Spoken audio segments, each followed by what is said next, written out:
This is the Dreadful Podcast on TV Podcast Industries. We're watching Penny Dreadful, City of Angels, Episode 9, Sing, Sing, Sing. I will not have this from you, from anyone. My whole life, I've been disappointing people. I don't believe in God. I don't believe in Santa Muerte. I don't join the union. I join the force. I'm not Chicano enough. I'm not white enough. I'm not Catholic enough. I'm not cop enough. I'm not anything enough. But what I am is Tiago Vega. And the woman I love sits here.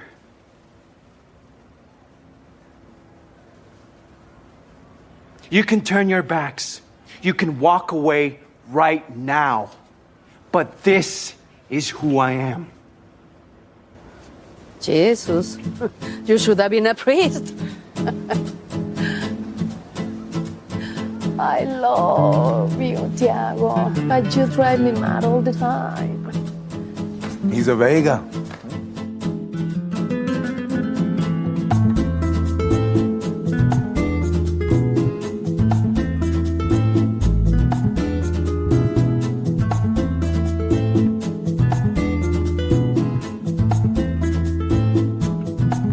Welcome back, fellow Penny Faithful. We're talking about the penultimate episode of Penny Dreadful, City of Angels, Episode 9, Sing, Sing, Sing. I'm one of your hosts, Derek. Hello there, fellow Dreadfuls and Penny Faithful. We are, yes, back for, dare I say it, Sing, Sing, Sing. I am one of your other hosts, John. Unfortunately, this week, Chris cannot be here to join us. Other things are pressing for him. Or is it because we have banned him? Because this has a lot of singing in it, and we do realise that Chris's singing does make ears bleed and glassware crash and break across the world when he goes into his usual renditions. You'll have to figure that one out. Dare I say it, it is the former. But is it the latter?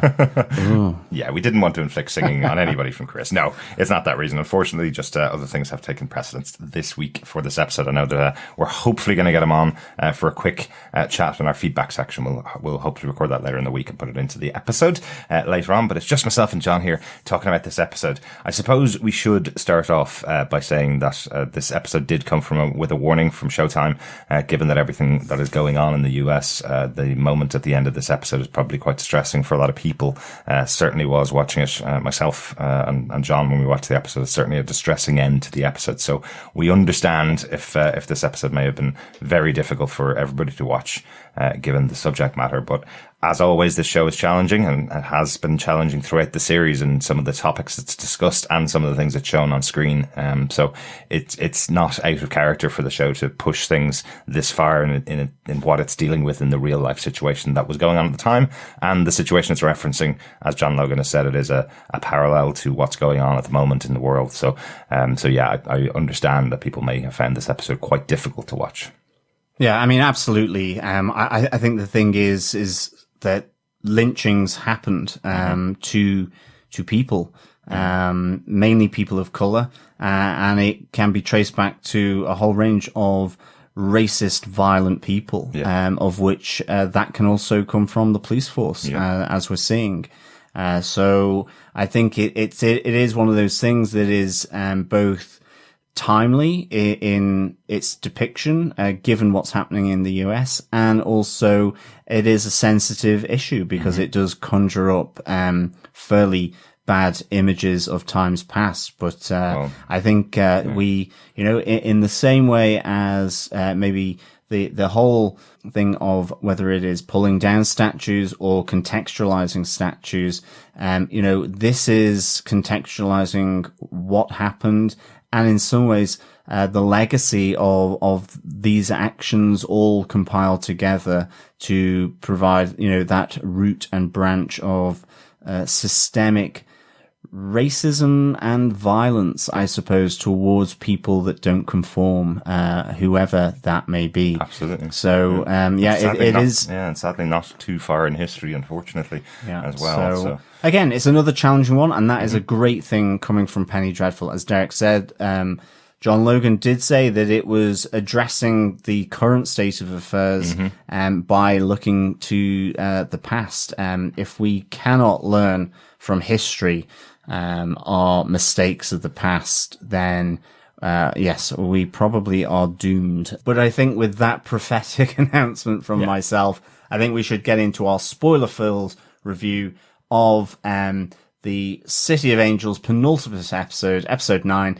Sing, Sing, Sing. I love that that this episode is called Sing, Sing, Sing. John gets a lot of, we call it sick in Ireland, for his Liverpudlian pronunciations of words that end with G, but he gets stick from everybody really, because the Liverpudlian accent kind of has that side of it where you will instantly know that somebody's from Liverpool when they pronounce the word sing that way. Yeah, I also get a lot of stick from my friends in the south of England that I went to university with, because of how I pronounce how I say air or hair. I obviously don't say it like that because I'm putting that on, but yes, I kind of go her and because I come from the north. Yes, absolutely. Part of your past, John. Part of your past. Exactly. Okay. I come from the north, king in the north, and all that stuff. Well, king in the north, yes. King. Right, well. Excellent stuff. Right, let's get into the episode itself. As normal, we'll discuss the episode. There was a lot of joy in this episode as well, I must say. Absolutely. Something really interesting about the Vega family all coming together in this episode that really, really enjoyed. But the episode itself was directed by Daniel Attias. He's been directing since the mid-80s. He directed right back to Miami Vice, but he's really been involved in almost every single show that you could think of. Any American show, pick an episode he's probably directed, or pick a show he's probably directed. He's been nominated for the Directors Guild of America Award for TV direction, for The Sopranos, for 6 Feet Under, for Homeland. He won for his episode of The Wire, which was in season 5, a great season of The Wire. The Wire was one of those wonderful shows that really built and got better and better with each season. And knowing that he was there from, I think he directed 4 episodes, one from each of, or from 4 of the seasons, obviously, 4 episodes. But for the 5th season, he won his award, for direction on TV, which is really cool. You can really tell there's a style to him in this episode. We have spoken about him before. He directed an episode of The Boys, John, episode 7. Oh, wow, yeah. You'll remember the episode because it had a very uncomfortable scene with the Deep. Yes, I think it was a date with a very abusive woman who liked to touch his gills, shall we say. Yeah, very difficult episode as well. It was. But a great episode as well. A great job by Daniel Attias in this episode.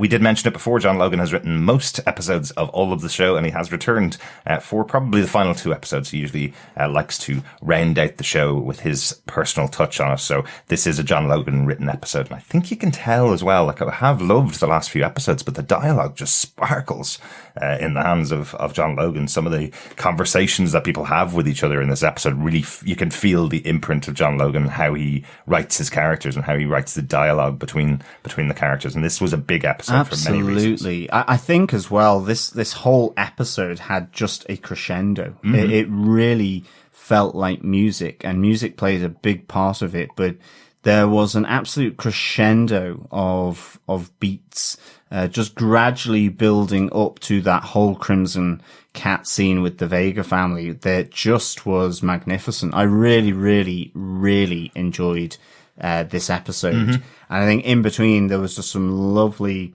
moments between people, whether it was from Herr Goss and Louis Michner to just a small one between Elsa and Maria, to that fabulous cameo of Brian Dennehy coming in as Jerome Townsend, father to Charlton Townsend, Councilman Townsend.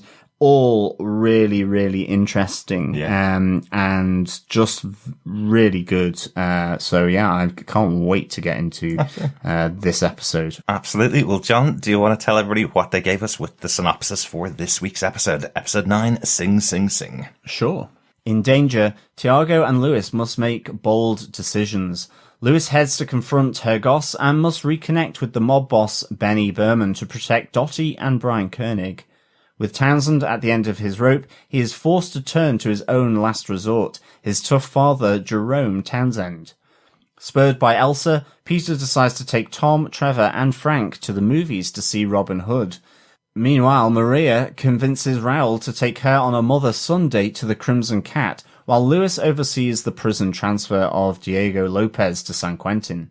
Tiago and Molly also go dancing, where the Vega family converge and confront their demons to the sounds of arguments, love, laughter, and reconciliation, just as the transfer of Diego goes horribly wrong for Detective Lewis Michner. Yes, it does, yeah. Tough end to the episode, but as you say, how stylistically this episode was put together is just wonderful, right the way through, from the arguments that are going on between the Vega family with the dancing and everything that's going on, and then that being intercut with this gruesome moment at the end of the episode is masterfully done by the director and writer here. Absolutely. I think it's really interesting, penultimate episode where there's an awful lot of nastiness going on, and okay, that still underlies a lot of what's going on in this episode for sure. Whether it's Kurt going to Dottie's house, whether it's Councilman Townsend meeting, effectively almost being interviewed by his father in a very estranged way. Yeah. There is the dark undercurrent through this, but I think it's really interesting that this penultimate episode had such a crescendo of happiness, reconciliation of the Vega family, and you were kind of just like punching the air going, yes, this is so good to see them enjoying themselves. And then immediately it's stamped on with potentially what is to come because of what happens to Diego with his transfer to San Quentin and the lynching. So the positivity of the Vega family is kind of wiped out with what is to come. I mean, I think there's even a great line that's mentioned that, tonight we will, we put this past behind us. We enjoy ourselves. And unfortunately, I suspect that the actions of the LAPD, will, cause that rift to reopen, with the Vega family. Absolutely. But I hope not. Yeah, absolutely. As usual, with the way we do our podcast, we choose a format for how we do our podcast for all of the episodes.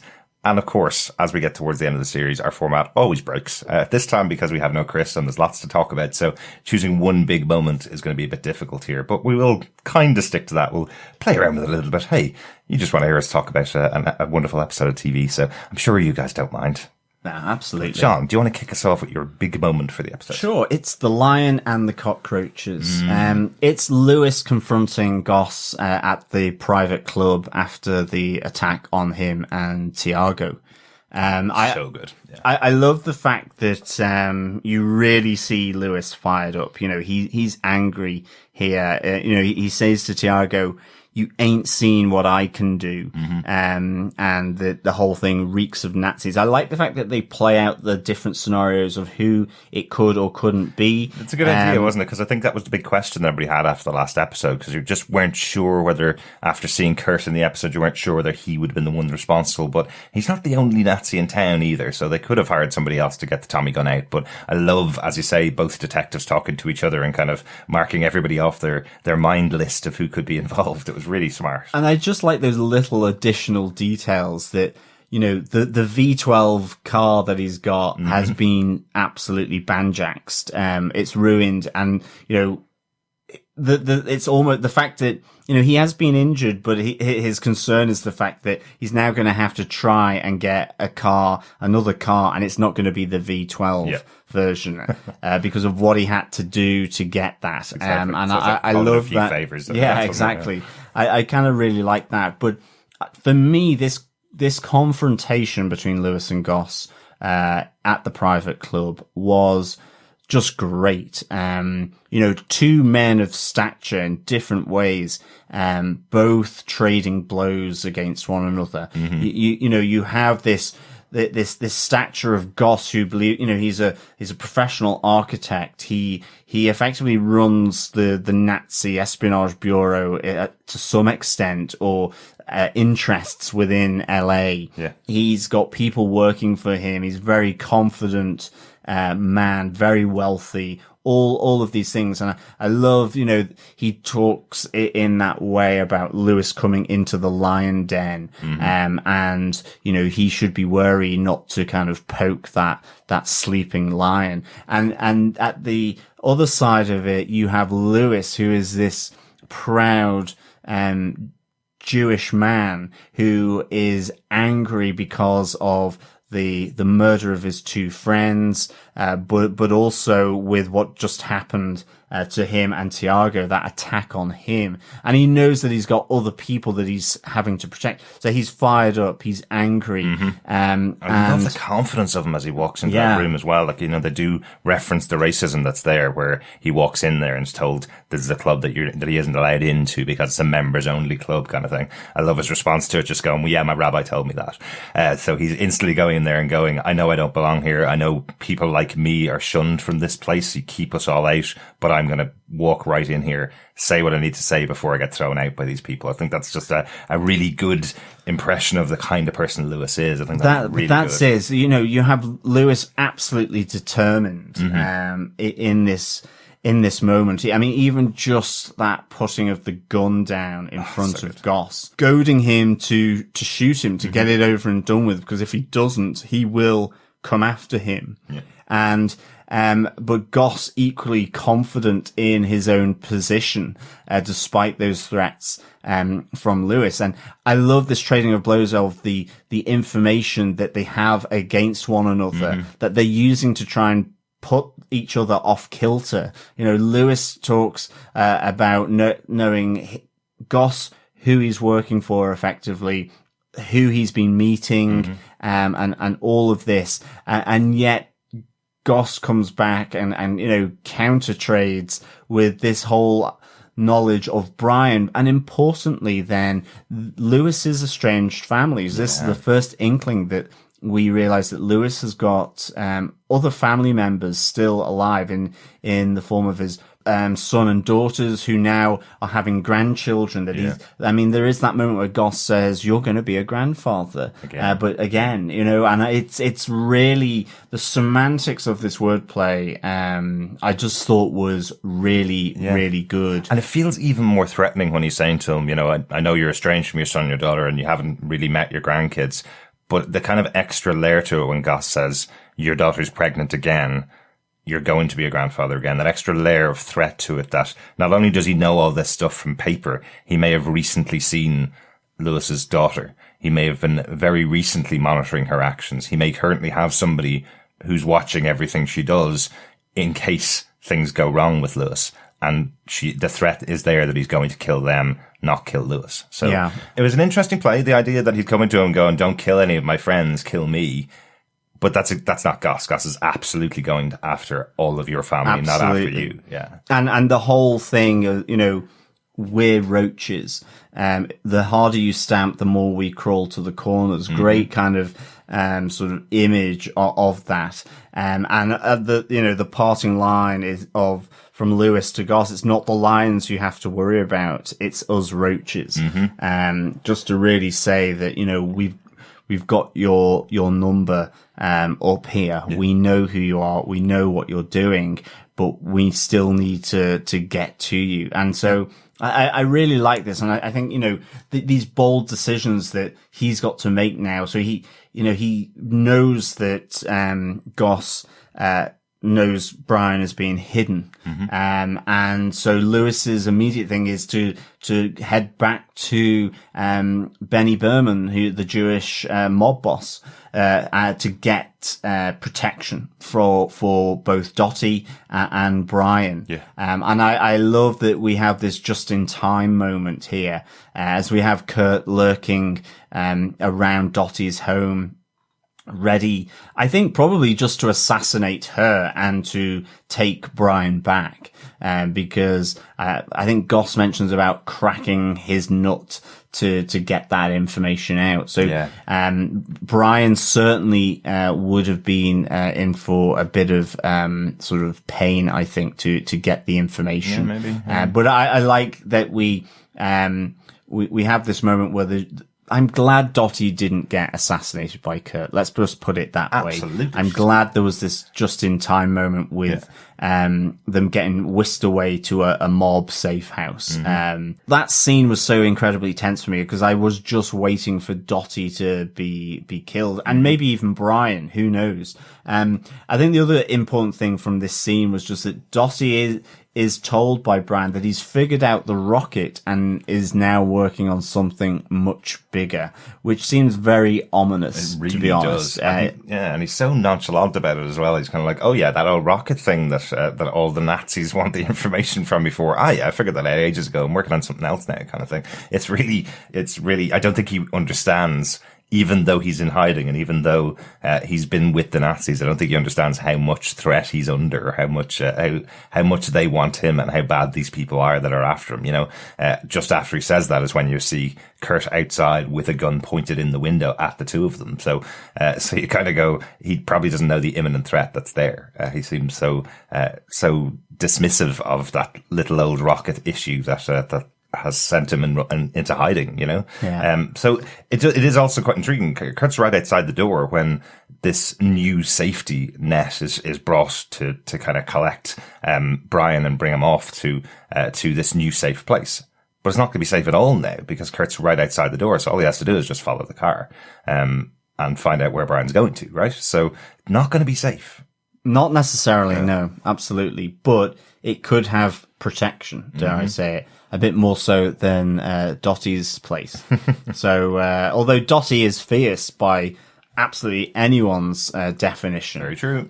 She certainly knows how to wire a bomb and do a bit of gun running. Certainly. So she's a fierce lady. But I think, I just like that. Again, it's a little nod because we kind of knew that Kurt was tailing Brian and Dottie and Lewis. So we knew that they had information on them. So I'm glad that got played out. I think it's good to see Betty Berman back as well, the head of the Jewish mob. Definitely. I liked the kind of layering in here. Again, it's another historical touch there where you effectively have a big mob boss who's buying a house in Beverly Hills among all the stars, effectively. You know, does it make me look nouveau riche? He asks, he asks Lewis, and Lewis is kind of, hell yeah, absolutely. It makes you look exactly like everybody else who lives in these hills. And he's worried about interior decoration as well. You know, he's like, don't hang that chandelier until I'm back.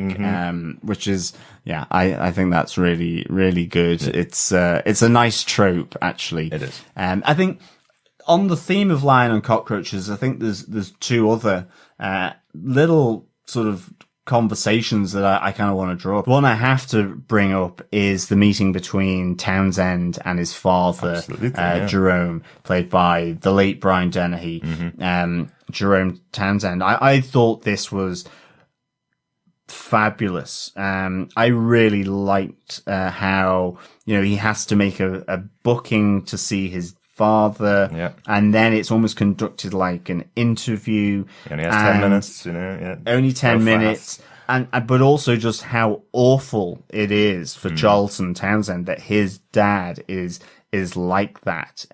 You know, effectively, Townsend has gone there. He tries not to go and use his father for leverage. He wants to presumably make it on his own.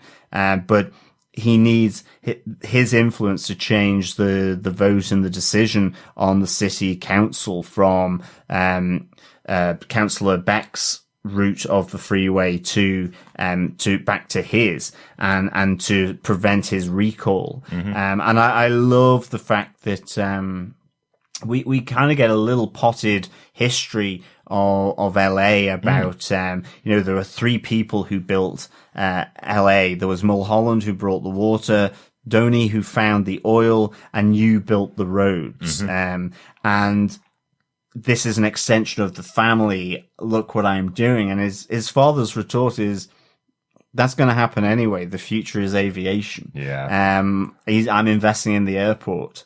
We'll be flying over your little roads of passengers. Yeah, exactly. So, like, just so sort of, it just cuts into Charlton, and then ultimately, the reason for, his dad not to support him is just dreadful. And it, in that moment, however obnoxious Townsend is, I mean, that opening scene with him and Alex, where he's hating on everyone because of the situation he's in, and it's all becoming so tenuous for him.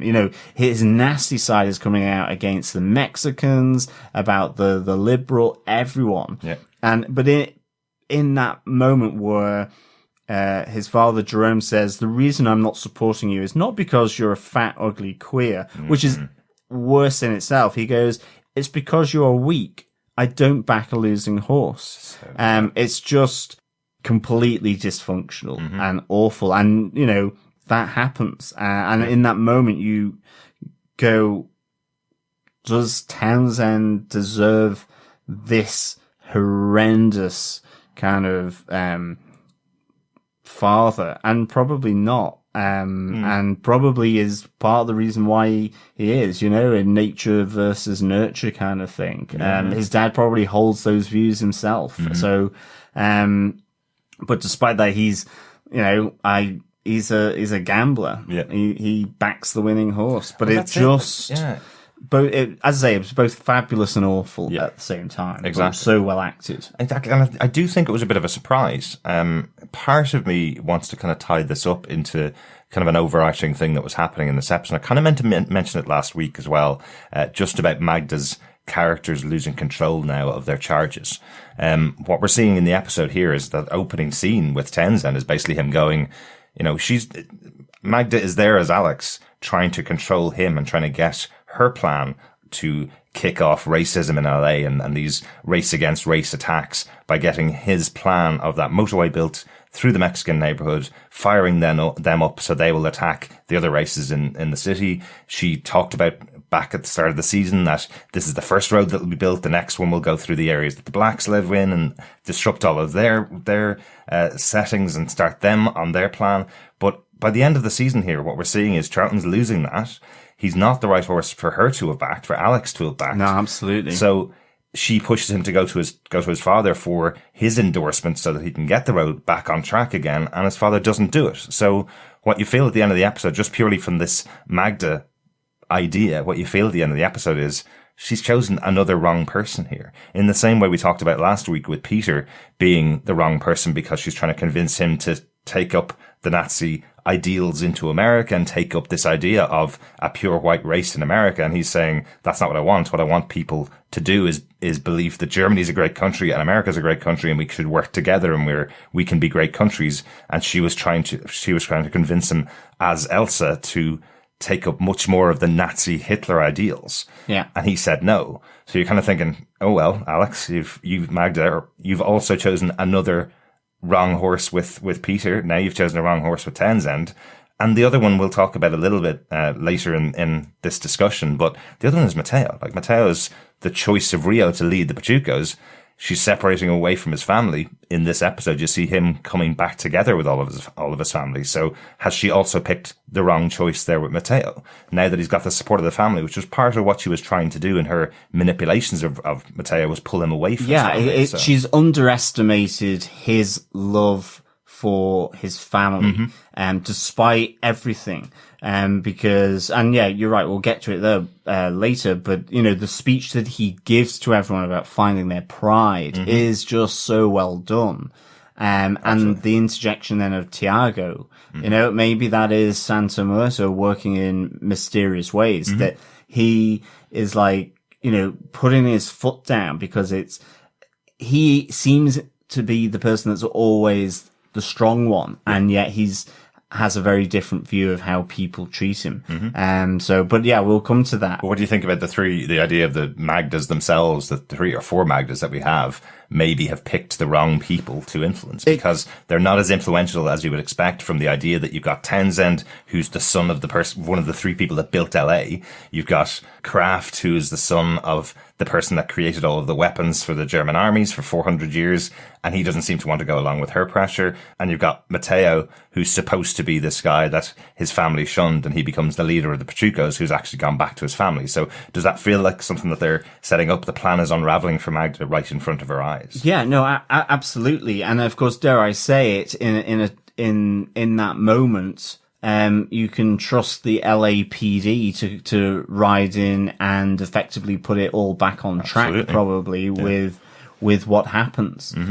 So, you know, there is talk about having a huge, riot and creating social unrest to again realign the stars of how people are feeling, how people are being perceived. And I suspect the lynching of Tiago by the LAPD officers right in the middle of the Mexican community is going to do that. Yeah, absolutely. But I think before we kind of go into that any further on your point, Derek, I think the only other one is just there's that real great, again, mini confrontation between Elsa and Maria at the Kraft family house. That's great. Where they're trying to sort of settle down after the events of the last episode, and you know, maybe we take Tom to Robin Hood. You know, Peter saying maybe it was unfair to bring you, Elsa, and Frank in as soon as I did after Linda was put into the sanitarium. We have this moment where Elsa knocks over her orange juice and asks Maria to come and wipe it up. And just that confrontation where Elsa says, "What do you think of me? Do you think I'm silly?" And Maria's like, "No, I don't. But I'll tell you when I know." And she goes, "I hope we could be friends. I wanted us to be friends." And she just goes, "You may as well howl at the moon." Like a coyote. Like a coyote, yeah. It is just such a nice put down from Maria. And of course, Elsa just simply turns to make sure you wipe everything up and walks off. But, you know, it's nice because I think these 2 characters are just, I love their digs at one another. Like they know, but it's kind of like the truce. Yeah. It's like a proxy war going on. You know, it's the Cold War, and here they are facing one another, but the action is happening elsewhere that Elsa wants to tap into here, and in linking herself to Kraft. But as you say, that could all be unraveling. So I kind of, this feels like a war by proxy happening a bit here. I guess, and these are the 2 superpowers, Magda in the form of Elsa, and Maria here. And I think it's really nice. It's really cool, isn't it? Yeah. But I wonder, is the show asking too much of the audience sometimes in these scenes? Because we, as the audience, obviously, we see Natalie Dormer, right? We see her on screen and we see her playing all these characters, and we can instantly go, that's Natalie Dormer there, and that's her in a different hairstyle there, and that's her in different makeup. And there's a question that's been outstanding now for 4 episodes, I think, or 3 episodes now, where you're going, there's Maria. She's standing in front of the actress Natalie Dormer playing Elsa, and she's also been in front of Rio, played by Natalie Dormer, and she's also had Magda visit her, played by Natalie Dormer. And why is she not seeing it's the same person?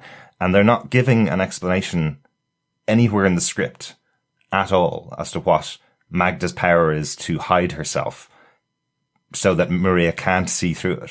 Like what we hear in that conversation here between the 2 of them is she's saying to Elsa, I don't know what you are yet, but when I do know, I'm trying to figure it out, but when I do know, I will tell you, I will let you know what you are. So she hasn't worked out that it is Magda. She hasn't worked out it is the demon that visited her in her home a couple of episodes ago. And I'm just wondering I don't know how you would do it in the script. Like John Logan obviously is a much better writer than I could ever hope to be.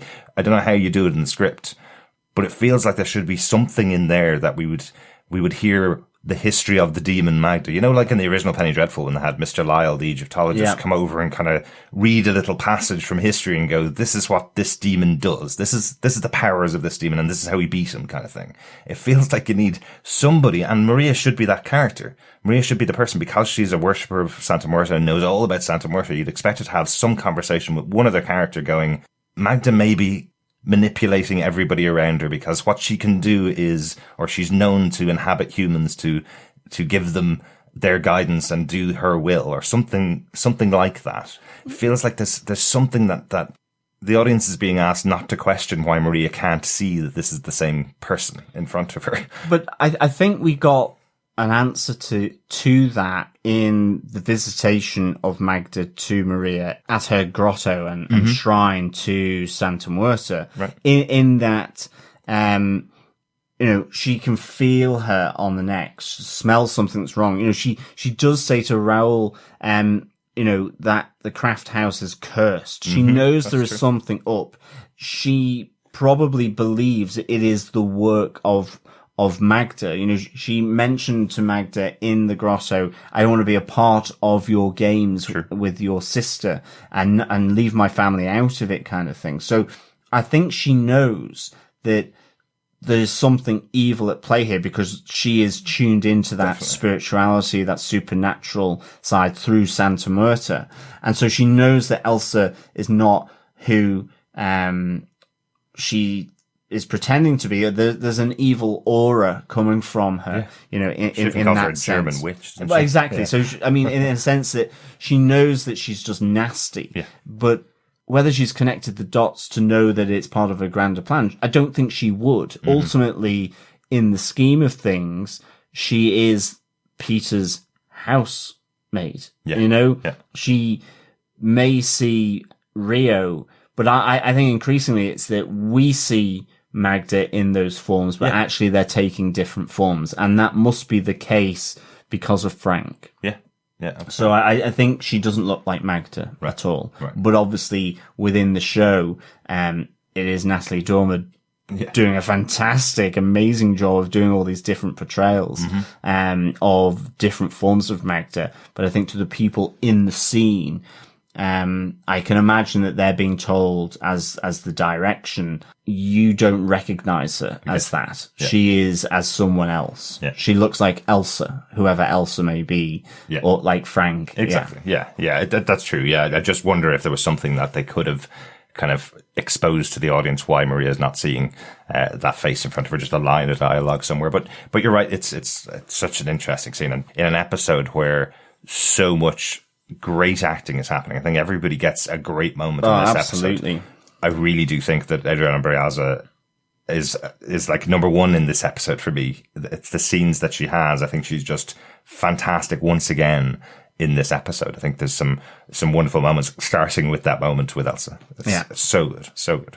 Speaking of all that, are you finished your main point? Absolutely. It's not like you can't talk for the rest of the episode, I promise, man. You will obviously get to talk, because the other big moment that I'm going to choose for this episode is A Night at the Crimson Cat, because what a great way to bring the whole family together. We talked about that joyful scene earlier on in the season where we had Maria dancing with Tiago. I think it was in the first episode, actually, maybe even the second episode, where the two of them danced together in the streets. And it was a lovely family moment. So you know that Maria loves to dance. You know that she feels the family love between the two of them. So I really enjoyed that moment when she arrives home after having this argument with Elsa and meets Raoul and says to him, I need to blow the cobwebs off after that argument with that German witch. Can we go out tonight? And everything that's gone on as well. She needs to treat herself. And I think, I thought that was really good. It felt actually so natural. And I really like that in this moment we have actually a bit of an explanation with Raoul as well. I was going to say that, because finally we get Zombie Brother explaining a little bit why he's been a bit of a zombie for the last few episodes, and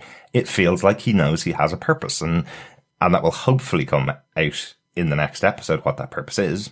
Exactly. I thought that was really good. Let's face it, he got shot in the brain, and even though he got pulled back by Santa Muerta through Maria's prayers, at the end of the day, you can imagine him that he would be tired. That changes you, even getting back to normal. But I like the fact that he layers in that he feels different and he can't quite understand why or how or what that difference is, and that there is some kind of new purpose that he is there for, and that he can't put his finger on. Yep. In some ways, a lot of him zoning out and sitting there is probably him racking his brain to try and figure that out, as much as the recuperation from being shot in the brain. Yeah. You know? Yeah, absolutely.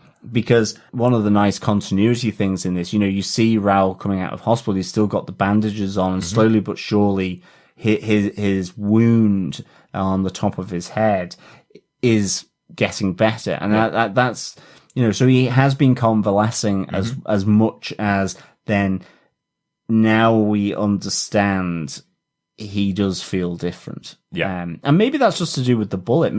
But I'm hoping it has a massive supernatural shell case that is happening. Well, I think there's only 2 weeks that have passed roughly since the beginning of the season, since Raul was in hospital. I think it's roughly 2, maybe 3 weeks that have gone on. So you're right. I like the continuity that he's getting a little bit better on that massive injury that he has to his head. But it's very important to note that Magda spoke to Raul and influenced him to take those shots on the police officers and kill the police officers that he did with the gun in that first episode. Santa Muerte was prayed to bring him back. And he specifically says in this episode, I feel different. I don't think there's anything that bad about that road, actually. So he was the leader of the Mexicans who were against the road going through their neighborhood. He was the leader of that group, basically. He was leading that charge. And now, 6-7 episodes on, or a couple of weeks later, he's basically saying, well, I'm actually not too sure whether that's that bad a thing. So he's not going to take up arms again to protect his area, potentially because of the influence of Santa Muerte effectively saying, you're back now, don't fall into the trap that Magda's laying for you, kind of thing. Yeah. So she has intervened in the Vega family twice now, with saving Tiago from the fire when he was a kid, now with Raul saving him and bringing him back. And it feels like her influence is actually within Raul now, saying, change your mind about this thing that was actually going to cause massive violence and massive race versus race war, because that's what Magda wants you to do. So that's what he's kind of feeling the pull of. So is it going to manifest as something bigger in episode 10? It absolutely should, because I feel like Raul's kind of taking a back seat, sitting there thinking what it is that he should be doing. So hopefully in episode 10, we all find out what it is that Magda's plan for him is. So, sorry, Santa Muerte's plan for him is. Lots of characters in this show. So, but try to work out what Santa Muerte's plan for him is, and hopefully we'll see that next episode. But I kind of like that it was at least addressed here in their conversation before they head off to the Crimson Cat and literally bump into Josefina while they're dancing. She's out there with her school friends for the evening, having the dance, not drinking though. Not drinking, Maria. I'm only here to dance, Mom. I love that she instantly calls her on it and just kind of says, don't lie to me. I know exactly what you're doing. Absolutely. And even just the shock of the new hair color. But in the end, actually, that's not the issue. It's the amount of mascara and foundation that she's put on. Exactly. And I love Josefina's kind of rebuttal to that. It's like, I know, I was telling my friends to stop. Blaming it on her friends. I just thought that was really great. But I think those nuances of the interaction between a mother and daughter, and a mother and her sons, and the brothers the brother and sister, it's just so nicely observed. And I think that's in all of this building of, at least initially, you've got Maria and Raul at the Crimson Cat, and then they bump into Josefina, and then all of a sudden Matteo turns up with cool. Flyrica and Rio and all this, and he's like, the arrival of them, it really felt like something out of West Side Story. It was so cool, wasn't it? Absolutely. And that's the, it was another kind of beat in that crescendo up. And yet in between all of this, you have these really intimate, moments or just subtle nuances of, you know, as I say, of all these interactions between a family, which is really good. And ultimately, I think is what, despite the bigger things at play here, is what pulls them back, which is really, really good, I think. Yeah, absolutely. Like, I know myself and you are both from reasonably big families. I have a family of 7 and you're a family of 6. So kind of similar sizes to the Vega family. And I certainly remember when I was younger and all of us were much closer in age, I certainly remember some of our arguments getting to this level of... Oh, absolutely. Kind of, you know, nobody can tell you more honestly what they hate about you than your brother or your sister or your mom sometimes. Absolutely. But Maria really does go for the jugular with everybody here about what she specifically isn't happy with. She's the argument between herself and Matteo is probably one of my favorite beats in that discussion, because Matteo has a really good point when she says to him, you know, I'm disappointed in you going out and joining the Pachucos kind of thing. You need to be home with your family. You need to be taking care of them, show some pride. And he says to her, remember when he says to her first, you know, Josefina went going off and joining the church. You hated that. You gave out about that. Raul becoming the union leader. You hated that. You gave out about that. You thought he was going to turn into a Bolshevik. Exactly. A bomber, you know. Tiago going off and joining the police force. Originally, you gave out about that. And now those are all things that you should be proud of. You should also be proud of me because you taught me to be proud. And this is my version of being proud. I'm only doing what you Exactly. And he says each one of, exactly. And I think each one of us has found our pride. Mm-hmm. Everyone found it. And me going out there, I'm growing up out there. I thought Matteo here was really good just to kind of neutralize Maria. Because actually, the thing that happened with Maria was she felt like a chemical reaction that she was going to explode at each moment of an arrival with one of the Vegas. Mm-hmm. Even just Molly being there, I thought she was going to explode at it. And it ended up being calm. And then eventually. No, but ultimately leading to the big explosion from Maria when she realizes after Tiago and Molly have arrived in who Molly is. Because in her eyes, she's taken away her daughter, Josefina, and now she's with her, obviously her best son, or the one that all the other brothers and sisters think is the spoiled child of Tiago. Like the whole Pinocchio thing coming from Raul was really, really nicely done. Dare I say it? I think if I was sat around a table with my brother and sisters, they would probably level that charge at me. Definitely, you're being the youngest. Family, But as I always said, in family warfare, being 10 years younger than everyone else, I can't be the physical. I have to be the crafty kid to make sure that that's my weapon. Yeah. Use your tears to get what you want, John. Yeah. I love that description. No, it sounds so awful. No, I know it. Like, I'm sure my brothers, when they met you first, I'm sure they told you those kind of stories of, he could definitely just create a tear in his eye and it would fall down his cheek and just hold there long enough for mom to see it and then not blame him for something bad that he'd actually done, There's definitely tools that you use, and I love that that's the description that Raul gives of his younger brother, Tiago. I just really like that. Never leave your partner alone with your family for 5 minutes while you're going to the bar if that's the first time they've met, because your family have been waiting for that for a long time. All those stories in hand. Yeah, it will all come straight to the surface. So I thought that was really, really good. Yeah. And ultimately, the big, effectively Maria losing it, and it kind of just like a shockwave going throughout the family. Because Matteo seeing Tiago as well coming back from the bar, trying to settle it down, but it's just not succeeding. And Matteo going after him, calling him mofo, all this kind of stuff. It's really antagonistic. It's really confrontational. And throughout it all, you hear Raul in the background. He's the one that's calling for everybody just to shut up and sit down. Shut up and sit down. Stay together as a family. Like, it's so vitriolic. The words that they're saying to each other is so insensitive. And then you're kind of thinking, this is a loud family in a live venue, a live music venue. Like, I was waiting for, like, what we'd have nowadays would be the record scratch where the DJ stops playing the music. You'd expect the band to stop playing. They are so loud as they all shout at each other. But I love that Tiago's the one that makes them all stop. he is the patriarch of the family since they lost their father. He's the one that's led the honest life, I suppose, in some senses. We know. Well, Raoul as well, I think, but obviously yes. he's been did shot. murder. And did murder quite a few cops at the beginning of the season. So everybody has their grey areas, always with Penny Dreadful. What we know as an audience, Tiago isn't the most upstanding member of the community either. He's also arrested somebody that didn't commit the crime that he arrested them for, effectively. So he's also not a person beyond reproach, but he seems like the patriarch of the family. He seems like the person that the rest of the family respect the words he says. And I love that his speech to the rest of them is about the fact that he never felt good enough.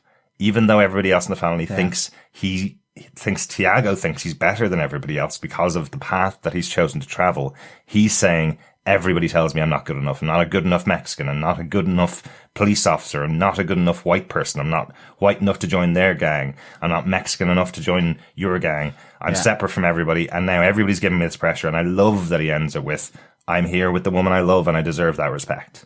Yeah, absolutely. It was spot on. It was really nicely played, and I like how that just got everyone's attention. Yeah, great performance from Daniel. Yeah, it was really good, and it felt absolutely right. You know, it felt like a proper family Barney, to be honest, a real argument. You'd expect it around the dinner table. It's just one of those ones that I just was not expecting that level of fighting in a pub, and not have, the bouncers go up and go, could you just close it down a bit? People around you are dancing and having fun.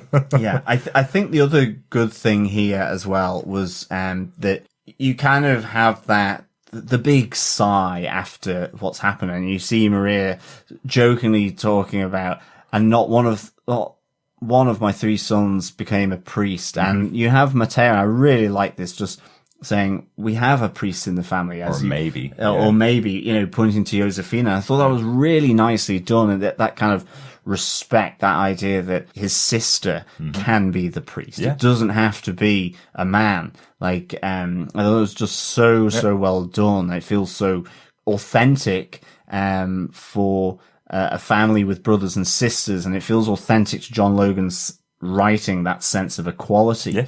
So it was really nicely done, I thought. And you do feel that two of those siblings are the closest of all the siblings. Yeah. Josefina is the person that Matteo sought out to go and try and find solace in. Finding out that she was part of a religious order is instantly what backed him off and pushed him away. But you feel like the two of them, because of how close they are in age and because they both still lived at home at the time, you really do feel that their closeness. So I like that, as you say, he defends Josefina kind of, she's just as good as the boys. When Maria says, I have three sons and not one of them is a priest.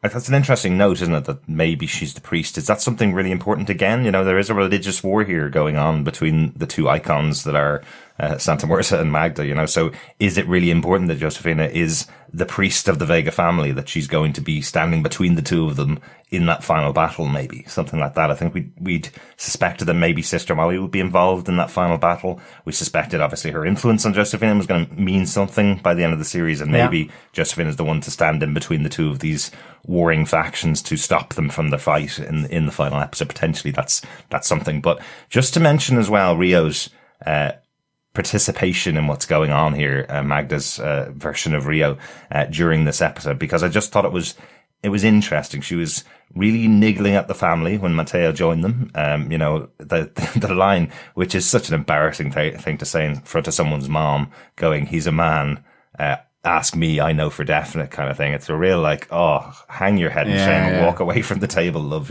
It's a real kind of it's a niggly thing to say to a brother, but the mother's right there. You don't want to tell her, I had sex with your son the other night and he's great in bed. It just feels disrespectful to this family, Vega, and it feels even more disrespectful when she calls Maria mama and she goes, I'm not your mama. Maybe you don't even have one, kind of thing. She feels disrespected by Rio kind of joining the Vega family table. Absolutely. I mean, and that causes a great tension between Matteo and Maria. You really kind of get that in the same way as with Tiago and Fly Rico at the bar. When knowing that Fly Rico, Rio, and Matteo were there, and when Molly and Tiago come in, you're just going, how is this going to play out? This is a tinderbox that is about to be set on fire. And I thought it was really just so well handled.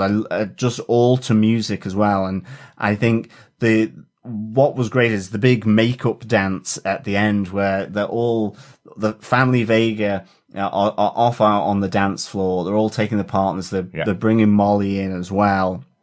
And that's so cool, isn't it? It's just this joyous, happy event where, Tiago has just put that line in the sand. It said, let's wipe that slate clean. I do like it when he goes into Mateo, he goes, I've always loved you. I do love you. Yeah. Let us talk sometime, but then it's intercut with the next worst thing of Lewis.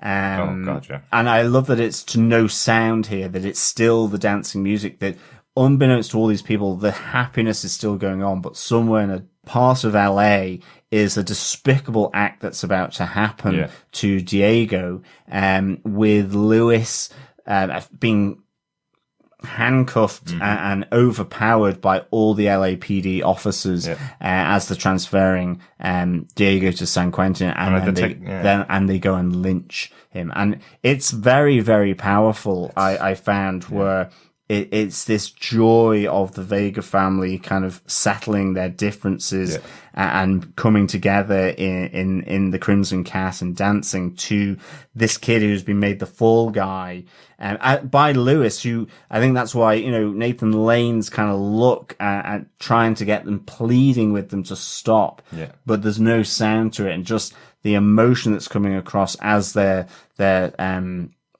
lynching Diego, it is just so powerful. Really it's really great TV and drama and acting, and it has a purpose. Absolutely. So it's so good. Yeah, it really is, and it's so frustrating for Lewis as well. The moment where they push him back, hang him up with the handcuffs in this van that's effectively purpose built for this thing, to transport people who can't get out of the binds that you put them in, effectively. So Lewis been handcuffed up there. They take his gun off him as well, just in case he tries to shoot them or tries to intervene in any way possible. And it's just a resigned moment when they close the door on Lewis's face and drive away from the now dead Diego. They basically do wait until he's dead before they move the truck away. So, am I right in saying that that's outside the Vega family, or very close to Maria's family home, where this takes place? I think it is. I don't know. Yeah. It's certainly in the Mexican community. Yeah. I don't know. To me, it looked more like the area that Tiago and Lewis were in when they questioned Fly Rico's girlfriend. Oh, right. Okay. Maybe. Or sister. I can't remember who she was now. Yeah. When they were trying to find where they were after the death of Officer Riley. It just because where Maria and Maria's house is, and where she gets off at there's the bus stop, there's the bar, it's almost like it's this proto community center, the center to that area with the shops, the bar, the bus stop, and it seems like Maria's just off from that. But it's certainly in the community. I think just as they drove away, I thought I saw the table from the first episode where they'd all eaten cake and celebrated Tiago during the police force. But it's in the community. It's a message to the Mexican. Absolutely. And again, given what's been going on the last few weeks in the US with these types of lynchings happening again in very public places in America, really shockingly and really sadly, this moment strikes really hard that this is being brought back to the Mexican community as a warning to them to not mess with the police, because this is what you get, is kind of what you're seeing, this abuse of the power of the LAPD in this moment, even though you have someone like Lewis who was trying to send this kid down for murders that he didn't commit. He was treating him fairly from that point onwards.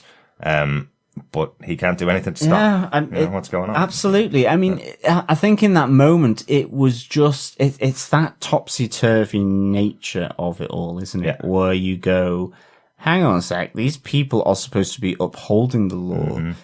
This guy hasn't even had a trial, even though he's confessed and so on, and you're doing that. you're taking the law into your own hands, and your oath would be to uphold and protect the law and to protect the community, which you don't even, it's like a doctor taking a Hippocratic oath and then not doing the surgery or the diagnosis or whatever because they don't want to, or a firefighter taking their oath and not going in to put out the flames in a burning building. Yeah.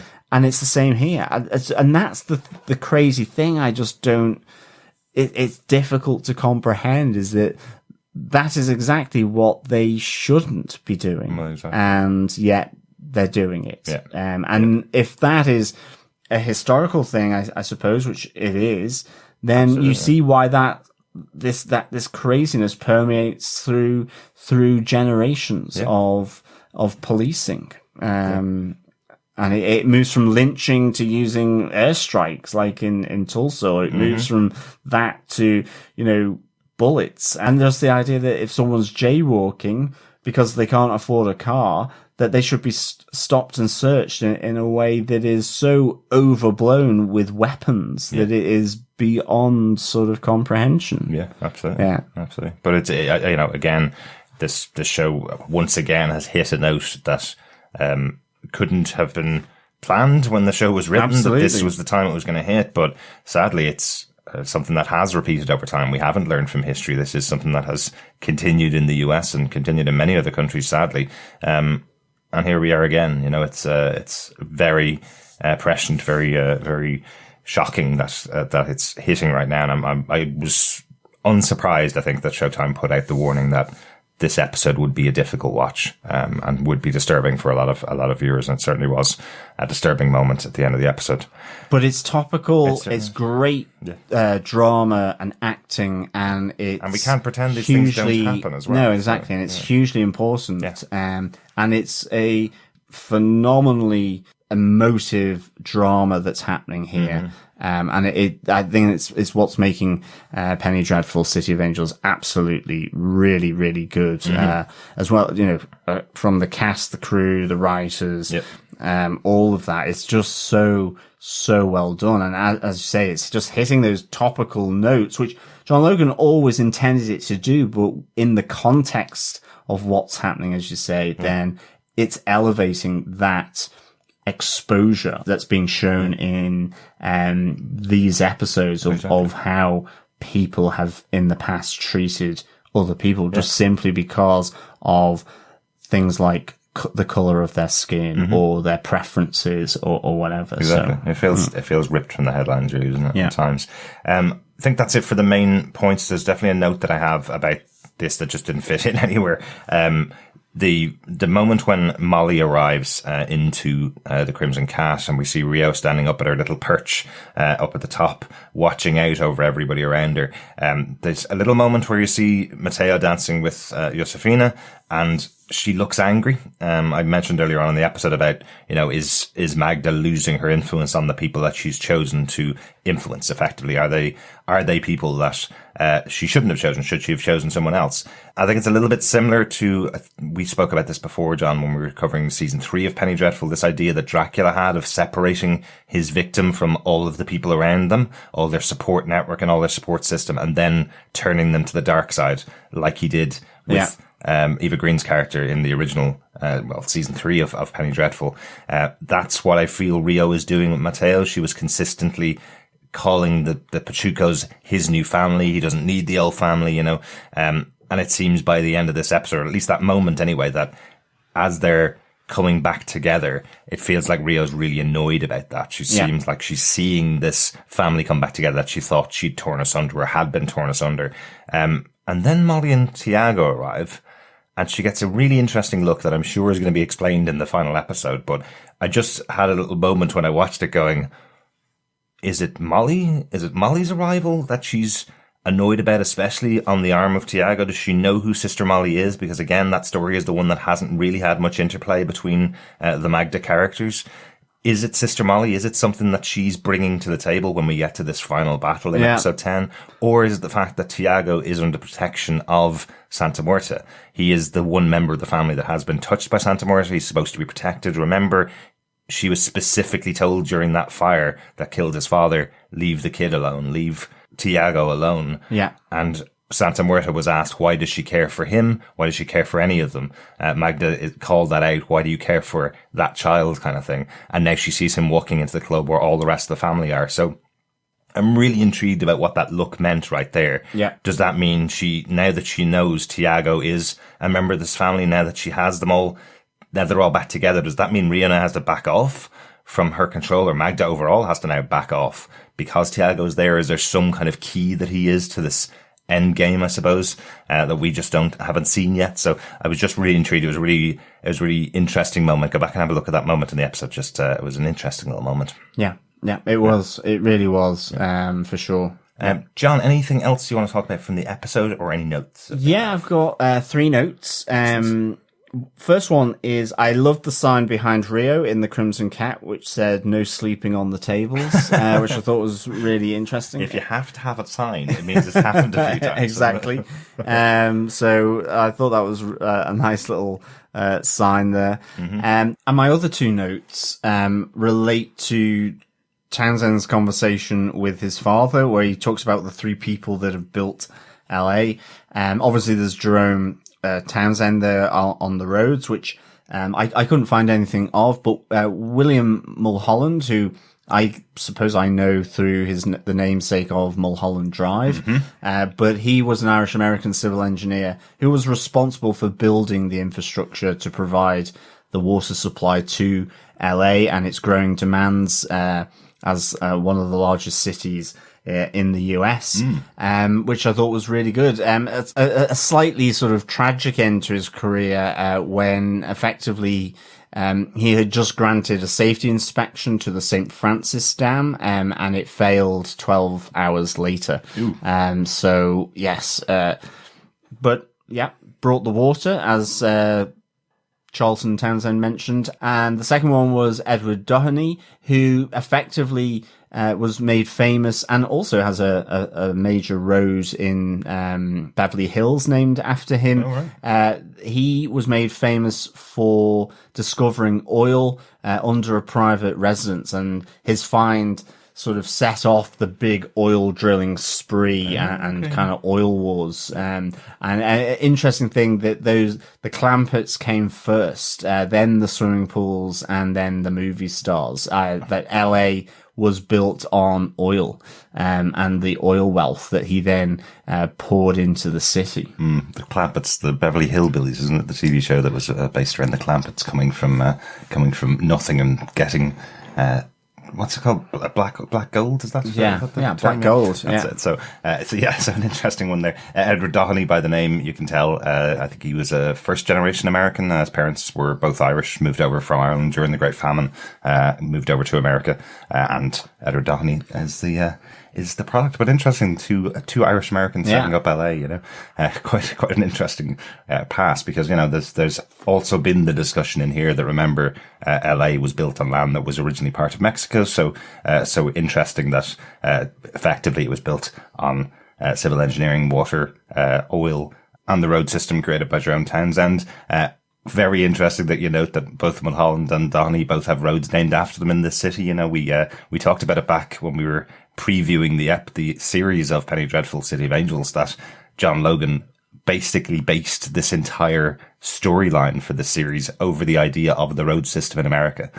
So interesting that all these characters are connected with the road system in absolutely. LA. So, interesting one. That's your 2 other notes. That's they're my 3 notes, or notus de la mortis. Excellent. I just wanted to mention the big song that's used in this episode. It's probably the most famous big band era kind of jazz tune. You can really see that this would have been kicking off in the clubs. It came out in 1936, I think, so pretty close to when the show is set. I did slightly complain, just a modest complaint, that if I went to a nightclub and I was going out dancing for a night and they played, even though this song is massive, if they played the same song twice in an hour while I was there, I'd know it's not the right club to go to.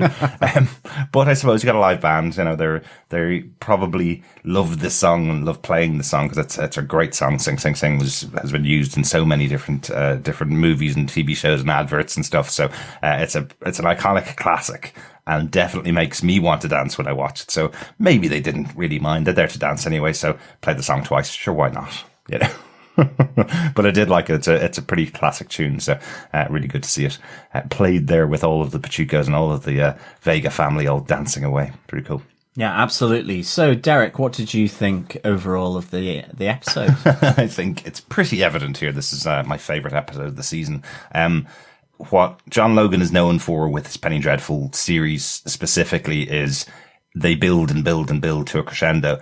And you mentioned it here, John. This episode itself is a crescendo. The music, how it's used, the intercutting with everything that's going on, and the massive build-up to get the Vega family effectively back together after they've all been kind of separated throughout the season was just magnificent. It was so well put together by the writer and director here, and all the cast are just leveled up, I think, in this episode. Everybody gets a moment. It feels like one of those ones where they got the script and went, oh, right, okay, I can't wait for episode 9 when everybody gets a speech, everybody gets a moment to show who their character is and why they are doing the things they're doing, what their motivation is, really. So wonderful, absolutely so well put together, and I'm delighted by this. You know, we're just one episode from the end, and this episode right here is standing as my favorite so far this season. So I'm really excited to see what happens in this final episode, how it's all going to tie together to close off season 1, or maybe the only season of City of Angels. I really hope they come back for a second season.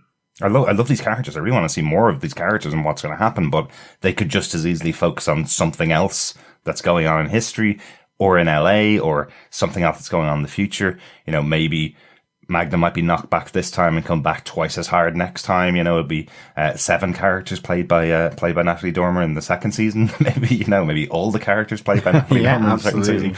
It could be really intriguing, but yeah, really like this episode. John, what's your final thoughts on the episode? Well, for me, I loved this episode. Like yourself, I think this is my favourite episode so far of the season. I give it 5 family craft yars out of 5. Just reference to the yars that everyone seemed to sort of chime in with back as the Kraft family are going to the cinema to see Robin Hood. It did sound like that, didn't it? Yeah. I'm wondering whether that's a joke, an in-family joke, particularly between Trevor and Tom, that every time their dad asks them a question, they say, yeah, just like yeah, exactly. I thought that was really good. I think this was just a phenomenal episode for me. Mm-hmm. I loved just how it built, and I think the Crimson Cat was awesome. In some ways, I felt it was a slightly strange penultimate episode. I wasn't expecting to get the level of like gooey happiness of seeing the Vega family. I didn't think that was going to happen in this episode, or in fact at all. And I really enjoyed that. But I loved that, you know, the happiness of the Vega family was intercut with the darkness and tragedy of what was happening to Diego. Yeah. And I think that, just the undercurrents of darkness are there within this episode as well. But this moment where the Vega family are enjoying themselves, they're letting loose, they've wiped the slate clean. I just thought it was really good. And I think, otherwise, you know, you have all these different series of confrontations throughout this episode between Elsa and Maria, Goss and Lewis. You have between Townsend and his father, and then between all the members of the Vega family as they battle through their issues to ultimately a resolution from Tiago's speech. And I just thought everyone was phenomenal in this. I really, really enjoyed this. I thought, what a really clever episode, and was just great. Excellent. Yeah, absolutely. We're going to take a little break there. We are recording a little bit earlier than we normally do. As I mentioned, Chris couldn't join us for this episode, but we're hoping we'll have a quick word from him on what he thought about the episode in our feedback section here. Well, we're in feedback, and you'll never guess which court jester has joined us to sing away to give a coin to the Witcher or whatever. It is our very own Christoph, who will be giving us feedback on episode 9, Sing, Sing, Sing, which, please, Chris, don't sing. Aw, yeah. Aw. That's like the Craft Kids. Yeah. Exactly. Yeah. It's all about the Robin Hoods, and his merry men. Poor Friar Tuck every time. And I didn't mean to call you a jester. I couldn't remember. Minstrel. That was the word I was looking for. Was minstrel. Bard. I prefer Bard. That's it. In fact, better. yes. Bring back the old Third Dungeons time and Dragons. is a charm. Yeah. Yes, and we did hear today that they are back filming season 2 of The Witcher. In August, it picks up production again. So, Yeah. woohoo. Good We're stuff. back slightly on track for next year. Yeah. Let's see how it goes.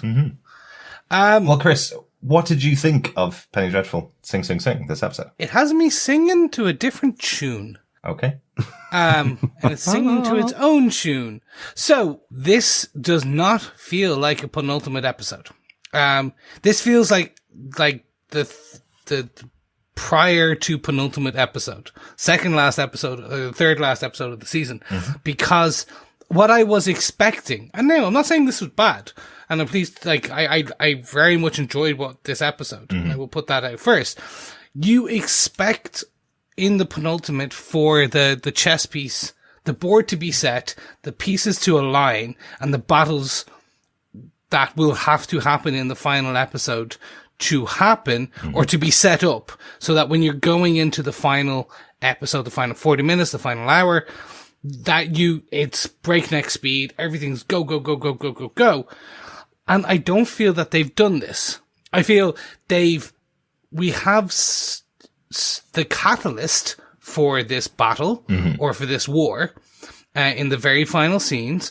We have an almost coming together of the Vega family, so that reunion or that healing the rift, which we can expect to be tested again within the next hour. Yeah.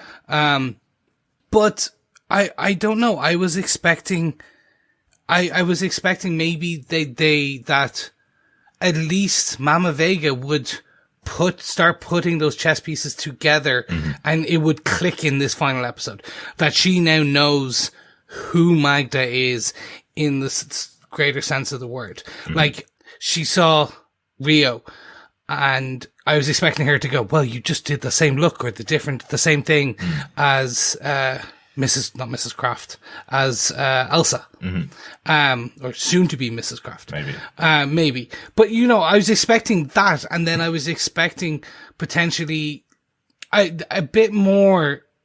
I don't know. I was expecting like the chess pieces to be aligned. Yeah.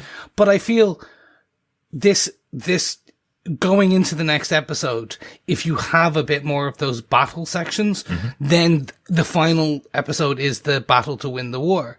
And I'm more now wondering, and we've discussed it previously about when we were talking about the Kraft family and some of those stories, are they seeding some of the plot lines for a season 2? Which is fine, but there's no guarantee. And that's always my problem with seeding potentially big story pop beats into, well, hey, we're going to talk about that in our next season. And then you're very much left like a bit of a Firefly situation, which is an amazing piece of television history where they seeded some amazing pieces that were never explored until it came out on the comic books and they explored them in the comic books. Yeah. So am I happy with how it went? Yeah. I like some of the, also, I'm going to take back some of my earlier statements about the dancing. The dance number in this episode were just they were spot on. Yeah. I think it was because it didn't feel, in my opinion, they didn't feel too elongated. They didn't like overstay their welcome. They focused in on the core characters and characters being the main bit, where they jumped between showing Mama Vega and Molly and then Raul and then Tiago, all of them. And you saw all of them enjoying it, and that jump with the Pachuco clan coming in. Yeah, that was so cool. Like that one scene at the bar, it just, again, and this is what I do enjoy about Penny Dreadful's writing style usually, which is, I was expecting a zig and they zagged. Right. And I was glad for it. It was, I was like, oh, we're going to see a bit of a punch up, No. Okay, that's actually cool. This is like hallowed ground for them. This is like, okay, when we're on church ground, or in this case, dancing ground, we do not fight. For today, we are not enemies. Tomorrow, we may be, but tonight we aren't.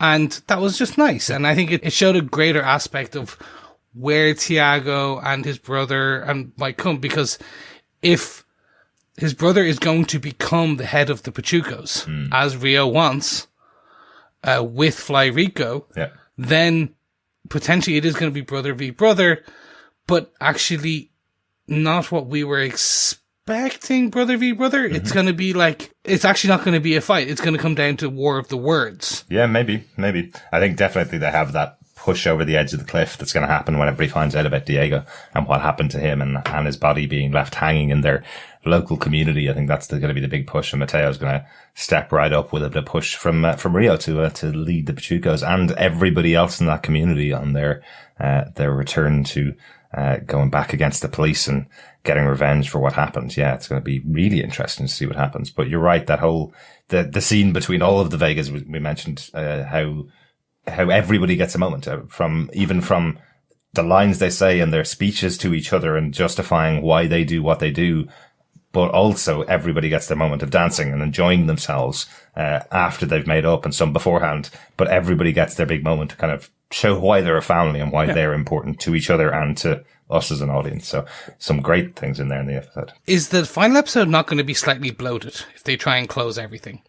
We still think we have the whole rest of the Nazi situation. So we now have Rocket Boy in basically witness protection with the mob. And Kurt on his trail very quickly. Yeah. Kurt on his trail. We have the whole Townsend situation. We still have the whole Mama Molly, Mrs. Adelaide, and essentially how that's going to all turn out. We still don't know fully what's going on there. Yeah. Like, you've also then got the craft piece. We've got then Molly as a whole. Like, we still need to delve a bit further into that. We then have Zombie Bro. He's now starting to understand wants to know his purpose. So you've got a whole piece there. Yeah. And then the whole Pachucos versus the cops and the rest of the family versus cops. And then Tiago versus which side he's going to stand on when it comes down to potentially. You've got Lewis locked up in the back of the cop car. You've got then the actual just Germans or the Nazis in the developers, how that's the Councilman Beck, how Councilwoman Beck. Like, that's a lot for 45 minutes, 53 minutes. I think it is, but I think most of those plot lines will converge on, I presume, the consequences of Diego. So I think Kraft, Raul, Tiago, Mateo, will all play out. And I think all around that, to be honest, and with Maria and all that, the main separate side of it that is partially connected and partially separate is the Nazis, which is playing out with Lewis. So I think actually there's two main areas that they'll focus on, a bit like I think with this episode, which it will be everything to do around the race riots, which draws in the police. It will draw in Tiago, Raul, Maria. I don't know about Josefina and Molly, but then I think with Kurt and her Goss and Lewis, that will be a separate thing. And how maybe Miss Adelaide connects in with the Nazis, all that will be as another separate. So I think actually a lot of the resolution, my kind of feeling is that a lot of the resolution is going to come from the fallout of Diego's lynching and the second thing, which I think structurally will make it much easier to deal with. Yeah, and I think for the question about what's being left for season 2, or are they leaving storylines for season 2? I'd say you could say that, but the storylines they're leaving for season 2, I think, are the infestation of Nazis in LA, which is a much bigger story that couldn't be told in one season because it's not the central storyline of the show. And then the building of the motorway, when it eventually does get planning permission and goes through that, will form a backdrop for season 2, season 3, because we know the motorway exists. So we know the season couldn't end with them going, we're not going to have that motorway, let's move on, and that's the show over. Those two things, they are long-term plans, so they're likely to continue if there is a season 2. They would form the backdrop of the show, because you can't end Nazism in 1938. And it does go on for another 5 or 6 years. And so those two elements will probably be left uncompleted, let's say, at the end of this season. But I think that's understandable things to leave. And your story here is about the Vega family. And will that story resolve by the end of the season with the intervention of Santa Muerte versus Magda at some point, I think. And Townsend is going to connect in, because that's his way back to getting his freeway approved and not being recalled. Will be this outburst of violence that is almost certain to happen following Diego being strung up by the LAPD. Yeah, certainly. Then they'll have to do a time jump potentially in season 2. Maybe to increase the infestation. I thought you meant in the episode 10. I was like, what? No, I meant in season 2. But Doctor Who arrives and time jumps. Yeah, I was actually watching Attack the Block last night for the first time in a long time, and I forgot that Jodie Whittaker was in it with John Boyega and a few others, and none other than Dr. Frankenstein's brother. That's right. Yeah, that's right. He was in it, and I was looking at him going, no, he was in Penny Dreadful. And I was looking at IMDb going, why isn't he in Penny Dreadful? Yeah. It is him in Penny. And then it was at the bottom, he says, he has a twin. a sibling. And I was like, anywho, overall, I was really, really impressed with the episode. The writing was brilliant. The family dynamic scene where it's, I'm not, when Tiago does his speech and then is just laughed off to a degree with his mother. Or not laughed off, sorry. His mother laughs as a response that lightens everything. That was perfect, because that is very much a typical family thing where you're like, oh my God, this, blah, blah, and then everyone's like, oh yeah, he's right. All right, we're going to respond with a joke. So very happy with this episode. Actually, not what I expected. Cautiously optimistic for the next episode. I think so far it's only a couple of days out, obviously, at this stage when we're recording, and it's definitely one of the highest rated episodes so far. But I think that was the one expectation that we had at the beginning of the series. We're on episode 9 now, and our expectation was the show would continue to build towards a resolution. And when you feel the show is quite slow at the beginning, exactly like the original Penny Dreadful, the first couple of episodes were setting the places, getting to know the characters, and some episodes did feel quite slow in their period drama, dealing with 19th century London took time to set up all the characters and get everybody in motion. It was quite slow to begin with, and then built up to this big payoff towards the end of the season in the last 2 episodes of the season. And I think that's where we are with Penny Dreadful City of Angels. These last 2 or 3 episodes have been great, and this episode particularly for me was number 1. It was the best episode so far, because I really know these characters really well now, and I love seeing the Vega family together like they were in this episode. But there was so much other good, interesting stuff going on, and that painful ending with Diego being lynched is just, particularly at the moment, is a raw wound to be exposed by the TV show. Yeah. Well, especially since as of filming, there is lynchings happening, which is terrible. But again, John Logan said he did want it to mirror the world of today. Exactly. Thanks so much for that, Chris. Is there anything else you had about the episode itself before we go on to the final one? Is just, it was good to see Brian Dennehy again. It was. It was a nice surprise. Yeah. Didn't expect him. As soon as I saw him, went, oh, and then the title card in memory of. Yeah. So lovely. Still remember him from Cocoon. Always will remember him from Cocoon 1 and 2. Yeah. Some of the first films, I was like, oh, especially it's strangely a kid's film, but not a kid's film. It's an adult film, but it's marketed and shown for kids. So loved it. It was great to see him. That was it. Actually, the 80s were a very weird time for that, weren't they? Yeah. One other one that I forgot to go, I think I said it to John as we walked out of the podcast room and went, Why did I do that? Why did I not mention it on the podcast we have about Penny Dreadful? Huge compliments for the cinematographer and direction of that one scene where Tiago and Molly are walking to the Crimson Cat.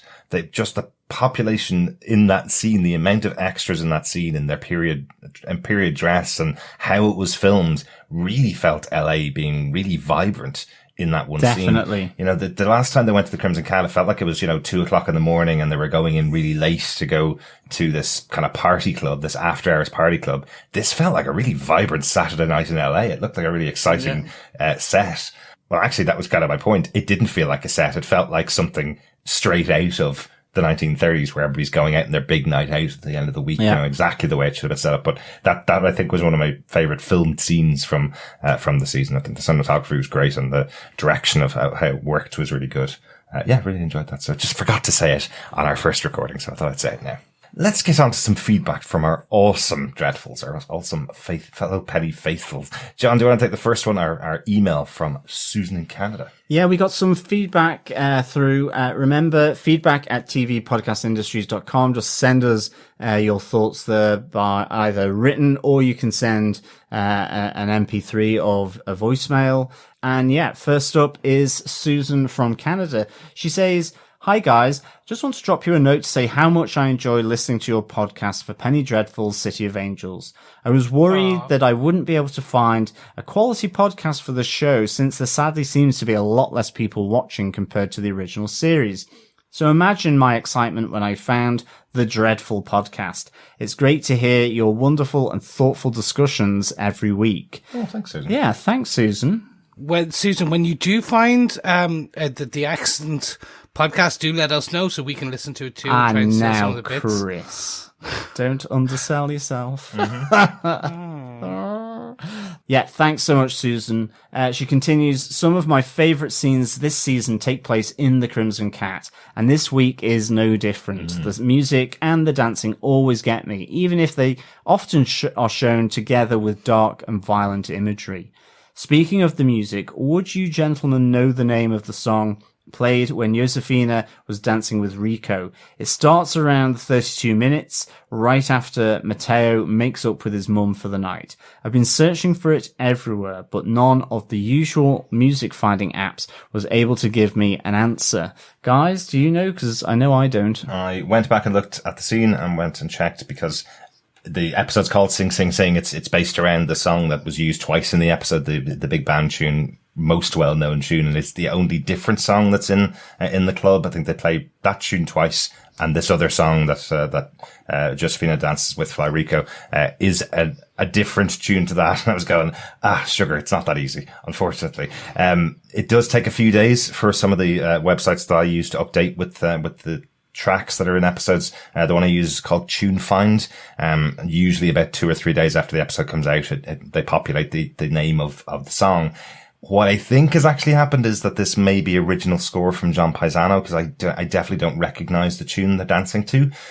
So this may be something that I might not know until the soundtrack comes out, because John Paisano does all of the incidental music and all of the music for the show. So this may be a piece that he created. I know the last time the Pachucos danced in the Crimson Cat, that was an original creation for the show, specifically for that dance sequence done by John Paisano. So perhaps it'll be on the soundtrack when it comes out. But unfortunately, I don't know the name of the tune, and I'll check back in the next couple of days. Yeah. Good stuff. Finally, Susan says, "I can't believe there's only one episode left in the season. I do have to confess that I am a little disappointed with Santa Muerta and how little she actually did in this season. I know her whole thing is that she doesn't interfere with the living, but it honestly makes her feel pretty inconsequential as a result. Maybe she'll do something to surprise us in the finale. Anyways, I can't wait to listen to your discussion of this week's episode. Keep up the good work. Cheers, Susan from Canada." Thanks so much, Susan, for all the thoughts there. I kind of agree with you. I would have liked to have seen Santa Muerta a bit more, because every time she has come in, particularly with Maria, I've just really liked the dynamic, because Maria really does not take any crap from anyone, including sort of semi-religious deities and so on.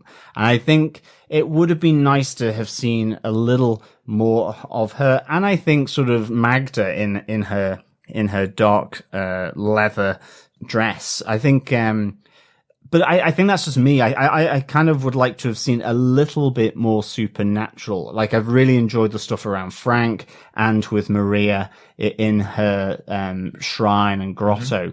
I would have liked a little bit more of a permeation of that. You know, like we've kind of talked about whether Molly is somehow sort of allowing spirits to move through her, and maybe seeing something in the temple, that kind of stuff. Would have been really good. But, I do wonder whether Santa Muerta is gonna, play her hand, so to speak, in this finale. Yeah. I think it's probably the headdress, isn't it? She can't really run down the street with the way the headdress is, they fall off, which she can't have happen because that's her costume. So, I know what you mean. I kind of feel like, as I think we mentioned this already, so I'm not going to go into too much detail, but I think the one thing the show has kind of been missing is a little bit of the rules around who Magda is and who Santa Muerta is. We haven't really heard anything other than Maria say, you pray to Santa Muerta to get the things you want. And then we've heard her say she doesn't interfere in the lives of people. But having a character like we had Mr. Lyle back in the original Penny Dreadful, who gave you the rules of who the vampires were and gave you the rules of who Dracula was and gave you the rules of the demons, you know. Yeah, and the stories behind it, the kind of context of it, because I would have loved to have seen a bit of that with all of kind of Rio's stuff about the ancient Aztec gods, you know, the royal kings. I think that, you know, there's so much around that. Even just the idea of the sacrifices that were done to kind of stave off the end of the world, you know, of living people. That's true. I think that would have been really interesting as well. And of course, I totally accept that most people wouldn't want to sit around for an episode of somebody reading out of a book and going, this is all the details you need to know for the show. I get it, but maybe that's something that might have helped contextualize the character a bit more for how she would be in the show, because I think certainly putting out posters for the show with just her visage on the front of those posters, everybody had the expectation they were coming in to see this big supernatural showdown show, which it certainly hasn't been in the end. The supernatural has been ever present, without a doubt, but we haven't had fisticuffs between the two demons yet. So, so I don't expect that to happen next episode either, but I certainly expect, Santa Muerta and Magda to appear on screen next episode, to close out the series. And then she gets her headdress stuck in, like, power lines or something. You're just going to be like, oh no, have to walk under here. I hope not. Weird. She just like walks in and bends over. That's certainly an electrical conductor, isn't it? Thanks so much for that, Susan. Chris, do you want to give us the other piece of feedback that we have? Sure. Over on Twitter, where you can leave us feedback at TV Pod Industries. Will B said, amazing episode, best one yet. The parallels to the current state of the US just goes to show that John Logan knows how plagued we still are by bigotry and hate. Mm-hmm. Also loved the family reunion and line of the episode, tomorrow I'm not off duty. Tiago talking to Fly Rico. Yep, talked about that scene. Yeah. Loved it. Yeah, John Logan, I think is just a bit, he's been channeling so much witchcraft and supernatural over his years writing, about Penny Dreadful, that he's become a bit of a witch and a prognosticator and a bit of a Nostradamus himself. Who knew? I don't think it would take Nostradamus to predict what's happening, sadly.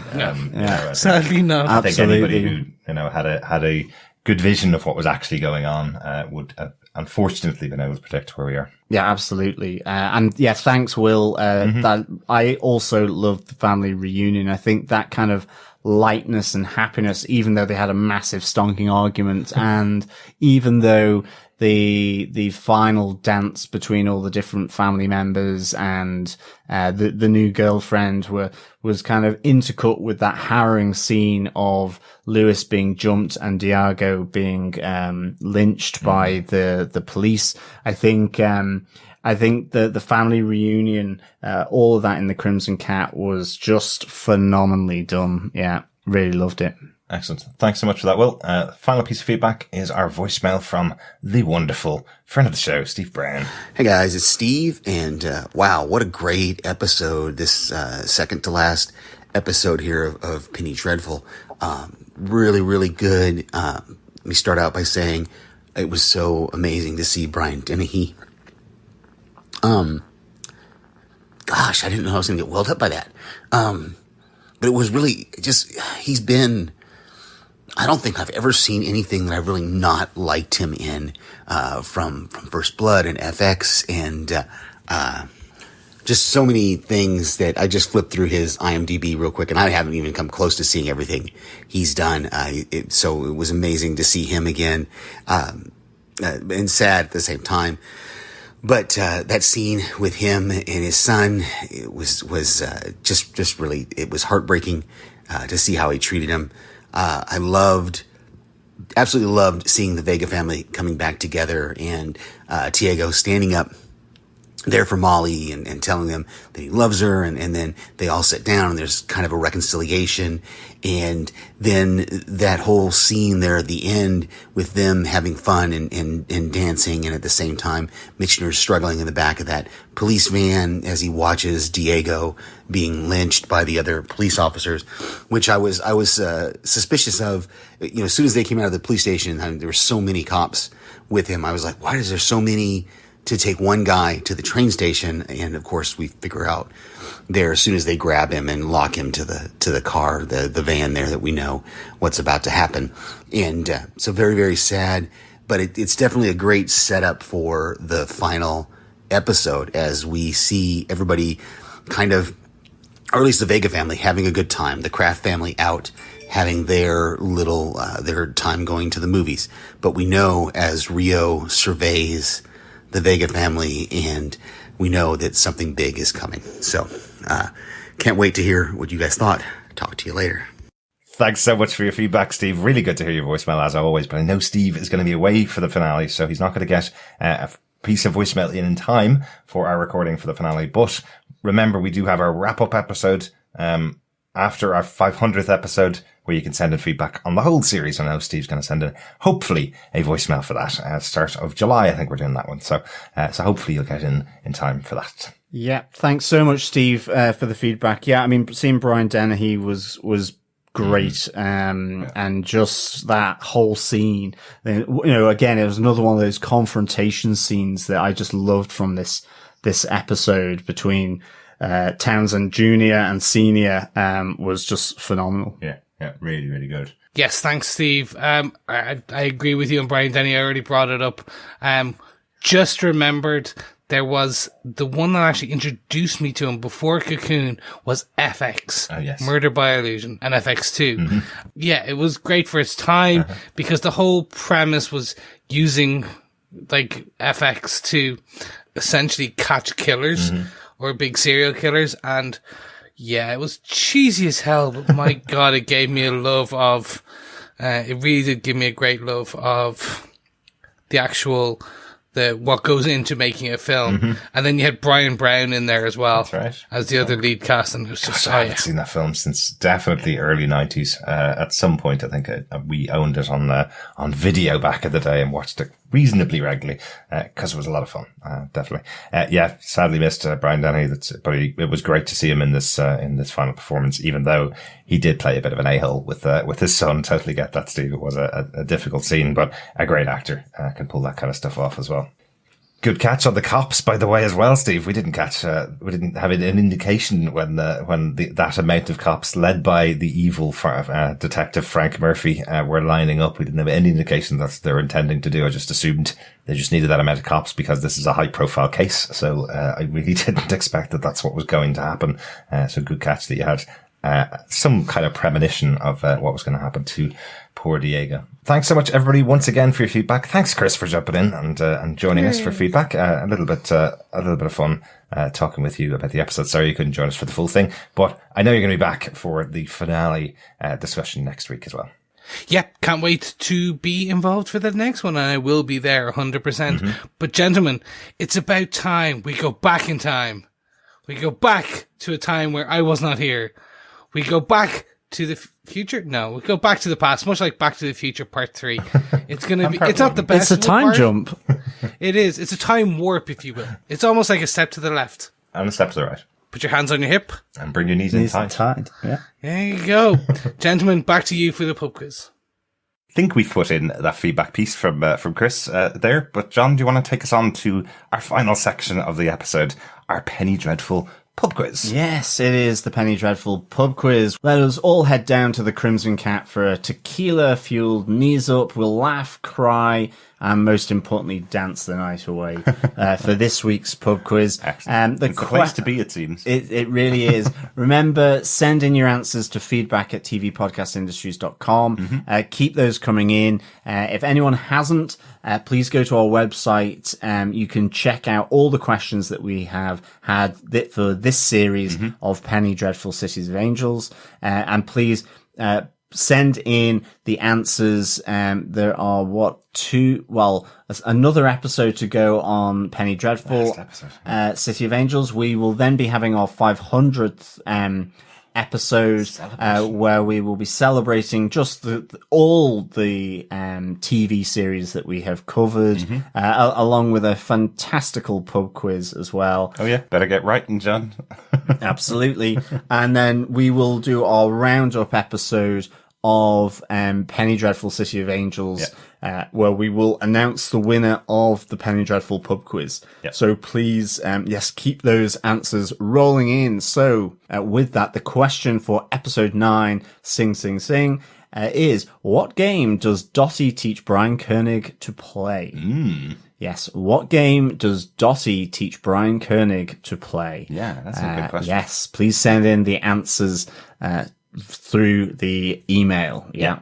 You see it on screen. You see them playing it, and just so you know where the name is, in case you don't recognize, she does say it on a phone call in the episode. So she does mention the name of this game. So look at you giving all these tips away. I want to give some tips. I want people to get the answers right, so we have a bunch of people able to get those Penny Dreadful City of Angels goodies, because they're pretty cool. Yeah, the stuff that we've seen and the stuff that we're going to choose to send out to the person who gets the most answers right is pretty cool. John mentioned there that the cutoff point for the final answers for the quiz is before our wrap-up episode. Doesn't have to be in within 2 days like usual for the final episode. So you can get them into us by about the 6th of July, I think, is probably when we're recording our final episode, this wrap-up episode. So you can get them in about then, 4th or 5th of July at least. We should be able to include your answers in our Penny Dreadful pub quiz. We want to get as much of it as possible. Yes. Thank you so much for joining us as always. Please stay subscribed to the podcast. Share the love by sharing the podcast over on any good or evil podcast catcher of your choice. You can rate us, leave a review. We love the support from the community. You can also subscribe to us over on our Patreon. Just go to patreon.com/TV Podcast Industries. Any donation there is much appreciated and thanked for helping us to maintain the different aspects of the podcast. Your support in whatever form received is really, really appreciated here by me, Derek, and Chris for sure. Absolutely. And you'll get our Captain America Winter Soldier podcast. I think it's about 2.5 hours, 3 hours of us discussing one of our favourite movies. And there's the whole Penny Dreadful, the original 3 seasons over there as well. And we will be coming back with some additional podcasts to the Patreon as well. Absolutely.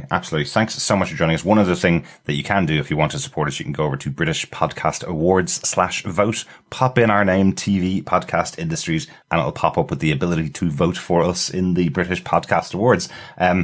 It's just interesting that we're able to get into those. So I'm delighted, and thank you so much to all the people that have voted so far. I've seen a couple of people over on Twitter sharing their votes with us, showing that they have given us a bit of support, which is really nice. Yeah, it's really nice. Thank you. Even if we don't get past all the 7,000 BBC radio shows turned into podcasts as they've been doing, even if you don't get past them, it's lovely that you've been supporting us over there. Thanks so much for that. Yeah. We will be back next week with the finale of Penny Dreadful City of Angels, the final episode.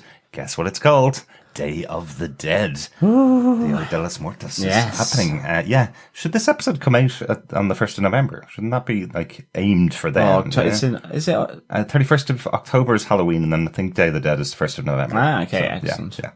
So maybe it was aimed for, something that would come out in later on in the year, but great to have it during the summer when nothing else is on television, nothing new is on TV at the moment. So great to have it going on right now. Well, that episode will come out after the episode airs on the 28th of June. Should have the episode out as usual on Tuesdays every week as we get to the end of our big show for the start of the summer. Absolutely. And also as we get to the end of our Irish lockdown for COVID, we should be able to travel from, I think, the 29th of June. So the day after the episode airs, we should be able to travel out of Dublin, John. Awesome. Yeah, absolutely. Can't wait. Great stuff. Thanks so much for joining us. We'll talk to you again next time. Yeah, as always, fellow Dreadfuls and Penny Faithful, it's been a pleasure speaking with you. Can't wait to speak with you next time. And just remember, keep watching, keep listening, and keep dancing. But no sleeping on the tables. And no singing, Chris. Yes. Bye. Bye.